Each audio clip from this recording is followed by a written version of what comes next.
Assalamu alaikum wa rahmatullahi wa barakatuh, Sheikh. Wa alaikum assalam wa rahmatullahi wa barakatuh. Jazakallah khair for giving me your time. Barakallahu feekum for having me. Talk about time. How do you manage your time, Sheikh? Because the output that you have, Allahumma barik, is amazing. There's constantly, if it's not Twitter or YouTube, Instagram, there's always something coming out in regards to your answers. I know that you recently kind of mentioned that there's some volunteer sisters, may Allah bless them, who you've never met, who have like taken on board kind of the YouTube and the Instagram, and you kind of focus on the Twitter, but still it seems like you have an amazing system running around you so that you can constantly output at that level. Bismillah, alhamdulillah, wa salatu wa salamu ala rasulillahi wa alihi wa sahbihi wa man ihtada bihudahu amma ba'd. I'd be lying if I said that, well, I manage my time by putting a plan and a strategy, and all of this baloney is not true. I do not manage time. It is Allah who puts barakah in your time, and I'm always feeling that I'm not doing enough, first of all. Second of all, what I do is not something that I could brag about and say that I'm doing it and I'm prioritizing things and I'm putting things in perspective and this and that. Again, this is not true. Whatever comes, I do it.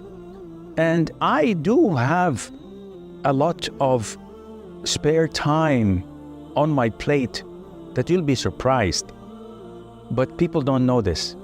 And it makes me feel really tiny and small when I compare myself and my spare time to real scholars who devoted their lives and times and wealth and health for the sake of Allah. Seriously, I'm not saying this out of being humble. I'm the last one to be humble. Seriously, because I brag a lot and I know what to brag about. And I know that a lot of people are nothing compared to me. But when push comes to shove, I know that I'll be held accountable on the Day of Judgment big time for the time I've been wasting. And comparing my blessings and favors that Allah has bestowed upon me to real scholars, I think I'm doomed. Nevertheless, I have great hope in Allah Azza wa Jal and in His forgiveness and in His mercy that I managed to get by, but I don't plan anything. If people come and invite me to a conference on XYZ month, I said, this is too late. Call me 2 weeks. Okay. Because I do not know how to plan more than that. I don't know what comes up. You don't use any calendar apps? Nothing. So you tell me, we want you in August. I said, call me 2 weeks before August. Oh, we have to organize it. Till now, I don't have anything. I don't know what's going to come up. So call me 2 weeks before the actual event, because I don't plan anything ahead of time.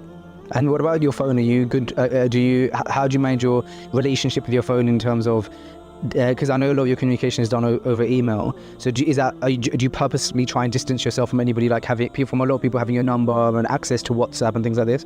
I pride myself to answer any caller, any time of the day and night, when I'm free. And like 3-4 years ago, that was 23 hours a day. The phone was always on. I have only one number.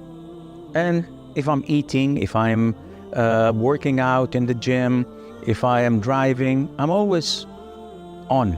I answer people to the extent that my family may feel irritated and, come on, we're sitting with you. I said, okay, it's only a minute or two.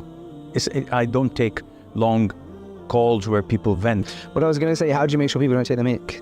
Because first of all, I give each caller one call a day, and it must not exceed 4 to 5 minutes. And I have a good memory in who called, and I can remember voices. So if someone calls twice a day, I say, listen, next time you do it, I'm going to block your number. And I have hundreds of numbers blocked. So usually, like we're having this conversation, my phone is on do not disturb. So you call, you'll find that it's giving you a busy tone. But if I don't have counseling sessions, if I'm not doing anything of importance, it's always on. Okay. Alhamdulillah. That you mentioned there that you're comparing your time to the time that some other scholars. There's this thought that I've had actually a lot, which is that sometimes what goes through my mind when I think about my time and how I'm using it, and kind of similar to kind of what you were saying, but on a much worse scale. I often think about this thought came into my mind a couple of years ago, and I haven't been able to shake it off since I had it, and I regularly think about it. And the thought is essentially that we have the same Lord as I have the same Lord as the scholars. We'll be questioned by the same Lord, and I have got the same 24 hours in a day. And so sometimes I would limit myself and think, if I can achieve this in my lifetime to do with the deen, if I could achieve X in my lifetime, let me just try and get to that. And then I remember that there's scholars who have done so much, memorized like new libraries of books, implemented and taught many people. And then I think to myself, actually, considering we have the same, I'm going to be. There's not going to be a separate Lord asking questions to the scholars, and then a separate for me. So if that's the case, I should actually have that aspiration of actually trying to achieve that. And so a question I actually had for you noted down for later in the podcast, but I'll ask it now because we spoke about it, is I just showed you tartil, right? And through the work that I do with tartil, we hear from a lot of hufaz, especially on we have this podcast where hufaz call in. And a lot of the hufaz, we ask them what was your hifz journey like? And a lot of them say, well, my mum started me on my hifz journey when I was 5 or 4. And I memorized Quran by the time I was 12, 15, 20. You very rarely hear somebody say I started at 30 and I memorized by 35 or 40. So for people who are later on in life, maybe they're in their 30s now or 40s, and they haven't necessarily started memorizing, or they're not even a hafiz, how would you motivate them? What positive thing can we explain to them that helps them feel that they can still aspire to try and become a scholar, for example? First of all, you know that I do counseling sessions. Yes. Yes. Get paid for that. Yes, I do. This is what I've seen the website. Yeah. This is what puts the bread on the table with the grace of Allah Azza wa Jal. I sit with a lot of couples who may vent to me and complain that the kids are not doing enough in Hifz Quran, and they're trying to beat them up, trying to motivate them, and I said to them, listen, we cannot have clones of scholars. Otherwise, if everyone was a scholar, nobody would drive the bus, nobody would collect the garbage, nobody would administer this or that, or be in finance, or be a doctor, or be an engineer. Therefore, each one is designated to what Allah Azza wa Jal had made him capable of, and he can be the best in what he does, not necessarily memorize the Quran. There are many scholars that I could name who had zero impact on their people and their community, that I or others may think of ourselves to be better to the community than them, because we managed to change so many people's lives with the grace of Allah. What we don't know is that we thrived on their books, and we've learned from them what enabled us to impact others. So they're getting rewarded even if they did not have the impact we have on communities and societies and those close to us. So each one is created and facilitated to what Allah Azza wa Jal has preordained for him. The hadith of the Prophet ﷺ, praising those in the Muslim army, saying Tuba for a soldier of Allah Azza wa Jal in the army. If they put him up front to fight the enemies, he's fine. If they put him, the leadership, at the back doing nothing but to collect leftovers of the army, what things that was lost, or to find those who were left behind and cater for them, it's not a fighting position. Tuba for him, so good for him. So this hadith shows us that if you have the sincerity, you don't have to be a hafiz, you don't have to be an orator or a da'i. We can't be clones of one another. We all can't be Dr. Zakir Naik, knowing the surah, knowing the ayah, having the ability to counter atheists and other faiths with confidence and knowledge, mashallah. We can't be like this. We need different people in different positions. Therefore, look at your son, look at your daughter, look at their potentials, and invest in what they love and like so that they excel in what they do. Of course, there are red lines we don't cross. So prayer on time, doing your rosa or fasting, as you guys say, and the likes. Okay, this is the basics. The more you can do is good, but don't make that a breaking point that may let them feel despair and say, the heck with it. I'm leaving the whole thing, the whole wagon, and jumping out of it. No. Give them motivation, look what they can really perform in, and try to balance. I don't know if this sounds logical or no, it makes a lot of sense because like you've already kind of mentioned, we all have different skills and assets and different things we can bring to the ummah, right? So it makes a lot of sense what you're saying and adds a kind of another layer of thought to it. I actually wanted to start the podcast in a bit of a different way initially, but I wanted to ask you about it. I ended up asking you about it time. So we'll go to that now. So we have this, we create these conversation cards at Freshly Grounded. It's we just called it the Freshly Grounded game. And so you've actually got a pack there for you to take home as well. So I've picked out some questions from the game that I want to ask you. Answer them as short or as long as you'd like. It's meant to be fairly quick. But I thought it would help break some of the ice, considering this the first time we've ever met is happening on camera, so it's a bit harder to break the ice, right? So I'm relying on the game for this one. So we'll go with this one first. When was the last time that you decluttered your life? I did what? You decluttered your life. What is that? You removed things from your life, whether it be your mental space or just had a clear out of your house, or you decluttered, you minimized, you removed things. I don't have anything as such, with the grace of Allah. I live in the bare minimum. I don't have anything that clogs my system, not even in home. I don't buy things and just look at them, or I have problems in my life that I have to remove. I'm a very simple day-to-day person. I don't plan for the future. I'm just waiting for my SMS to answer my Lord and die. And I enjoy day-to-day life. I go to the gym. I enjoy sitting with my kids, my grandkids. There's nothing that makes me I can't get sleep at night. Yes. I just turn off the switch and Alhamdulillah.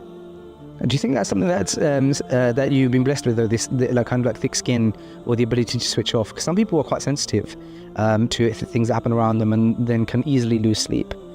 I believe I am quite blessed by Allah in every single aspect of life. Yani seriously, if you say to me, Sheikh, are you a millionaire? I said, no. 1,000-year? No. I don't have a house. I don't have a property. I don't have plots. I pay rent for 2 houses. I've been doing this all of my life. I don't have any investments. I live day to day, a very lavish life with the grace of Allah. My kids never miss anything. But I'm blessed in every single aspect. Maybe this is due to that Allah has blessed me to have trust on Him.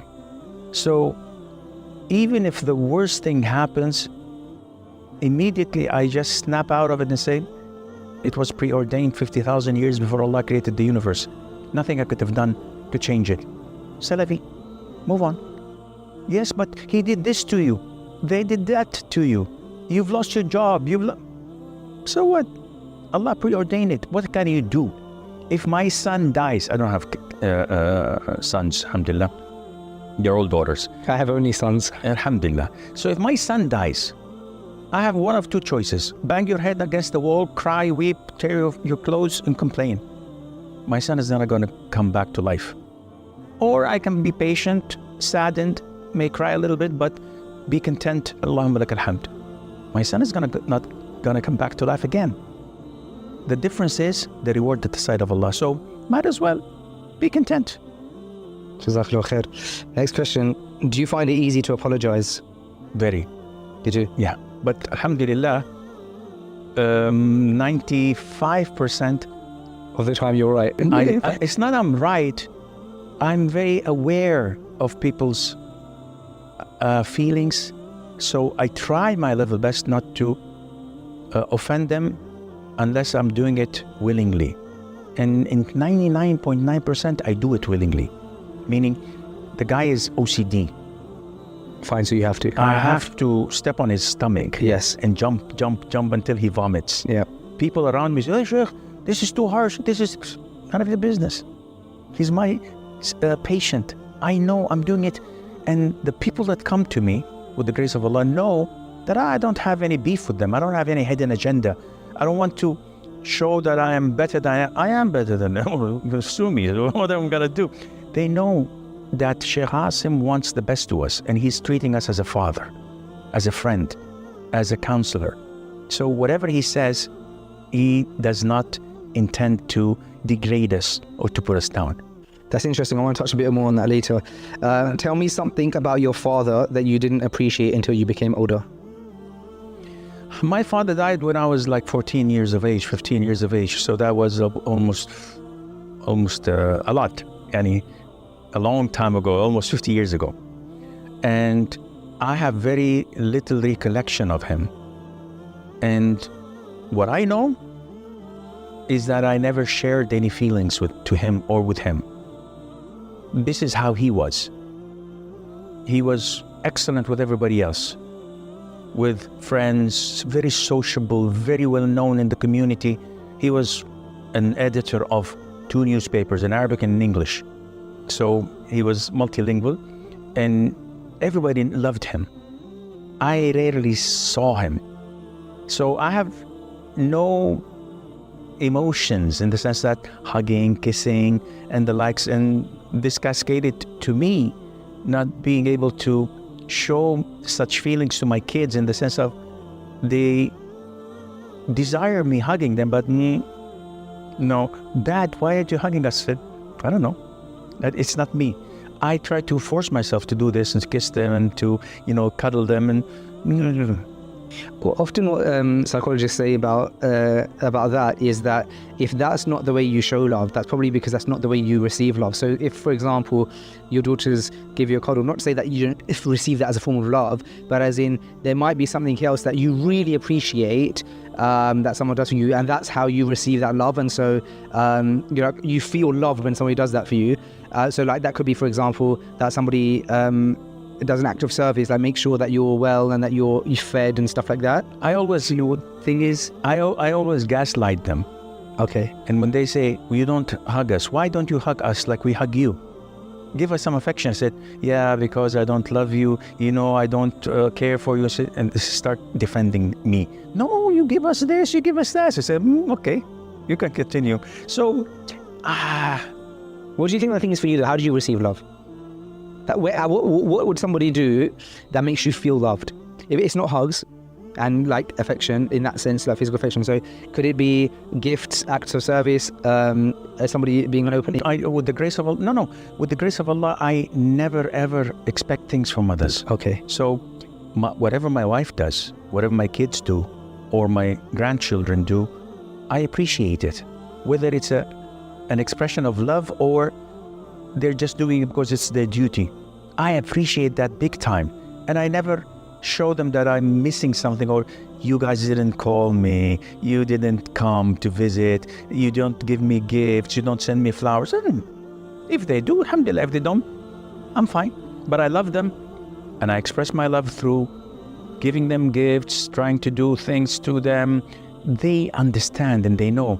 But people are greedy. They want the extra edge. Yeah, it sounds like you're good at overlooking, which is a very, very important part of our faith. I do overlook people's mistakes. I pretend not to have seen them. So this is what I say to people. I've been married for 40 years. If anyone asks me about my wife's shortcomings or flaws, I say she hasn't any. She doesn't have any. She's perfect. Of course she's not.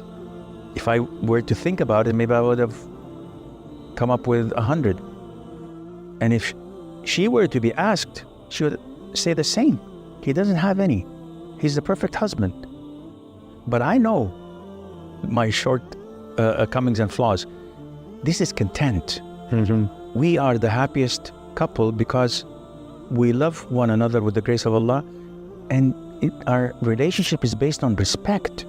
It's based on compassion and trying not to be selfish, to do whatever you can. Yes, maybe I don't buy her red roses. I don't take her to a dinner at restaurants and then do things as such. But she knows that no one loves his wife more than I do.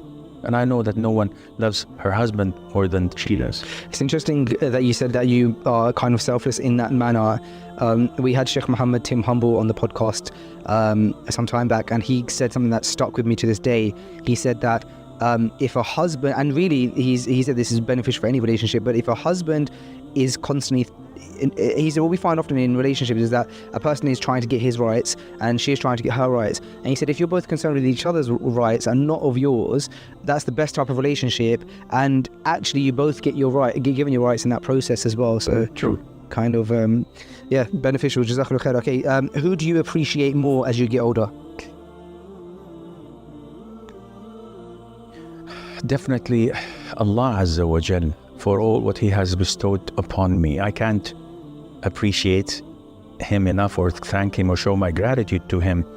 As for humans, my wife is my rock. So I do appreciate everything she does for me and for the kids, and how tolerant she is. You're good at this, Sheikh. One of Allah's names